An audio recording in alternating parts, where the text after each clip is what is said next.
We'll crack on. Cautionary statement. I'm going to say all those usual words that everybody's heard for 3 days. Sorry about that. It'll be high grade, it'll be open at depth and all the angles, it'll be tier 1. A great board, lots of money. So let me show you why.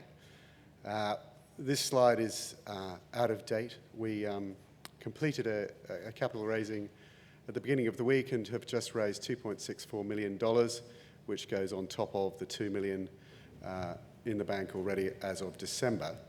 That was done at 1.1 cents, and we have a number of options that will come up to expire in July, which could add another $2 million into the treasury of Carnavale, which gives us about $5 or $6 million to progress our projects.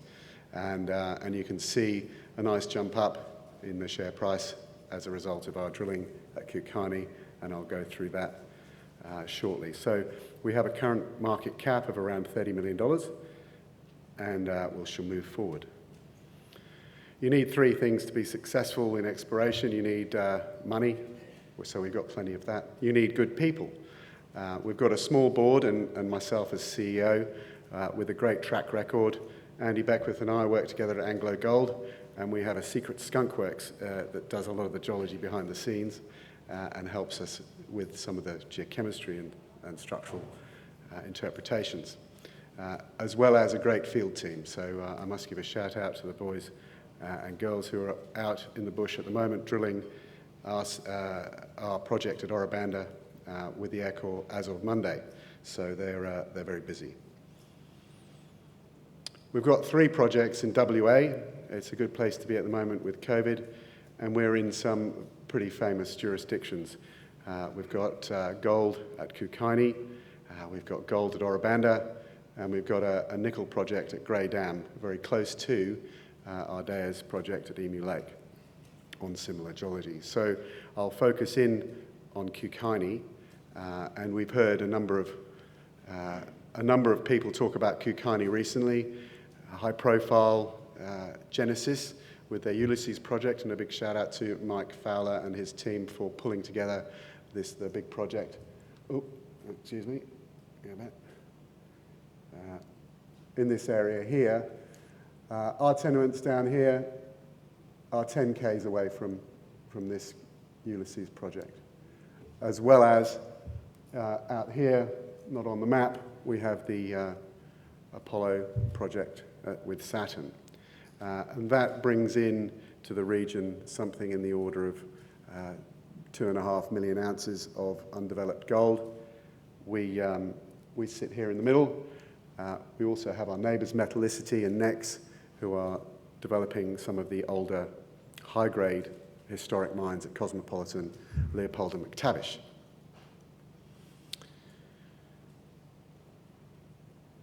So our exploration has been a layered process. We started off with a view that we were going to come into this central area in amongst all of these previous explorers and look for high-grade gold undercover. And high-grade in this instance is ounce dirt, 15 grams, 30 grams, that sort of number, and those elements have been found at Cosmopolitan, historically mined at 360,000 ounces at around 30 grams. So we are targeting similar style of resource here at Kukani. We did 3 rounds of air core and targeted in the main these structural zones and splays. We had some success and followed it up with RC, but you can see these grey areas here were pretty dead, and this is the area where we hit the high grade. So I'll zoom straight into that. So air core, we had substantial hits in the 3rd round of air core. So 2 at 16, 4 at 30, 2 at 32. And we defined an area that is about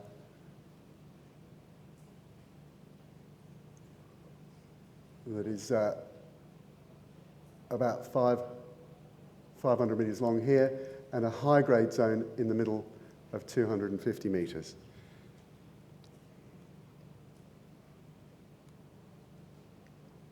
cutting a section through this with the RC, drilling on the plan here, we had an exceptional hit at 16 metres at 21, and above an up dip, 2 metres at 16, a further 4 metres at 31, and the whole down dip section here is about 200 metres.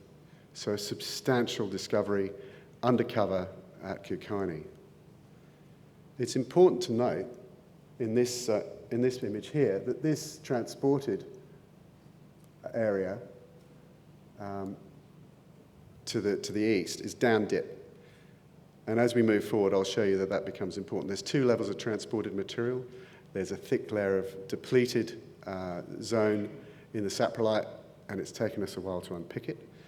But as a result of that knowledge, we've been able to put together a fairly impressive discovery here at Kukani. In this 250-metre square, we've got about 200 metres from here to here of high grade, and along 5 sections. So if you look at the potential gold in this 250-metre box, if you do 250 metres and do the maths, you could find a comfortable 300,000 ounces within that box. And then if we think about some of the transactions that have happened around the industry, at 250,000 ounces, 350,000 ounces at 15 grams, that could be $650 an ounce or $200 million. So an incredibly valuable asset. And if we add that to the long section, you can see that we have our Champion South project on the tenement. There's another transported zone which indicates potential for a new one of these in this area here and potentially here. And this area is now much better understood with the RC and the air core that we've been drilling recently. So we have an RC rig booked to come back and drill in this area immediately. We finish at Orabanda, so that's in March, and an air core rig to come and test this zone as well. So we're aggressively developing this. We have the funds to do it, and we're very hopeful to grow this spectacular new discovery at Kukani. So our second project, Orabanda, this is another pretty new style in the Orabanda district. Our thesis here is to look for an invincible style deposit in sedimentary basins. The zone is 15 kilometres long and contains the Carnage Shear, which separates the the black flag groups from the Coralline conglomerates. And we've done soil sampling, we've reviewed the historic data, and that gave us the confidence that the Carnage Shear was fertile for gold in these sedimentary basins. So Invincible is our model. Invincible was discovered in 2012. It's over 2.5 million ounces at plus 4 grams and provides goldfields with most of its production at St Ives. So this is a project of a different scale to Kukani.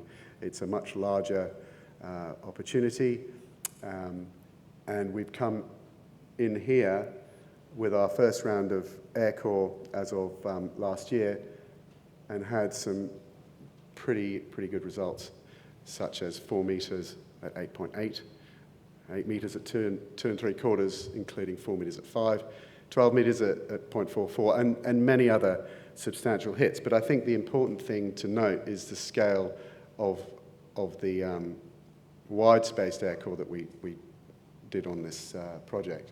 So this zone here is about 6 or 7 kilometres long, and this anomaly is about 500 metres wide, which is the same as the strike length at Kukani. The hole centres are 80 metres apart, and the lines are 360 metres apart, or a kilometre apart.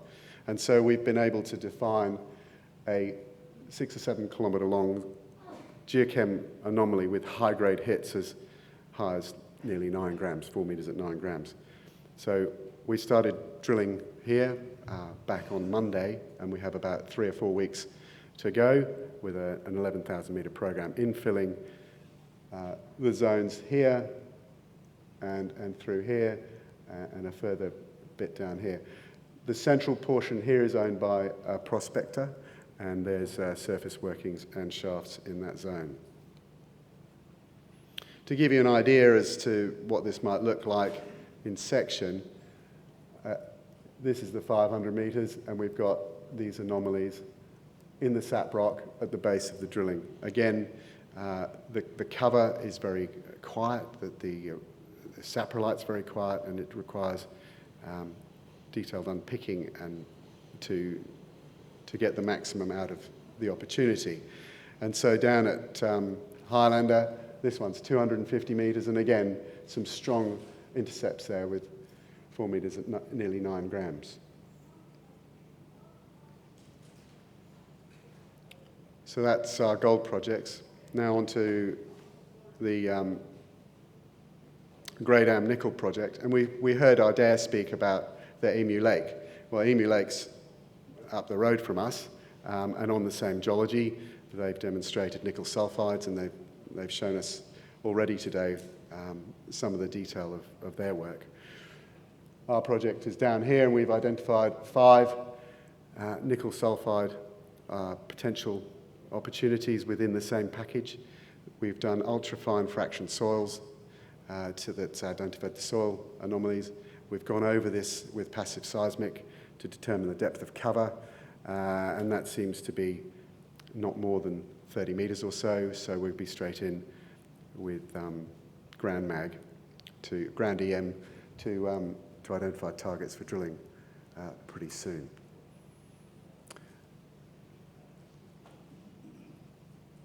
So these are the soil anomalies identified by the ultrafine fraction soils, and it's an area under cover. We tested this zone here, which is the other ultramafic zone, and this is a nickel cobalt laterite resource, very similar to the Goongarrie project. As far as timing is concerned, we're drilling at Ora Banda currently with an 11,000 metre program. We'll be straight into the RC at Kukani, and then further air core at Kukani on that longer trend, and EM at Grey Dam. Thank you very much for the opportunity. See us at booth 94 next to the coffee machine.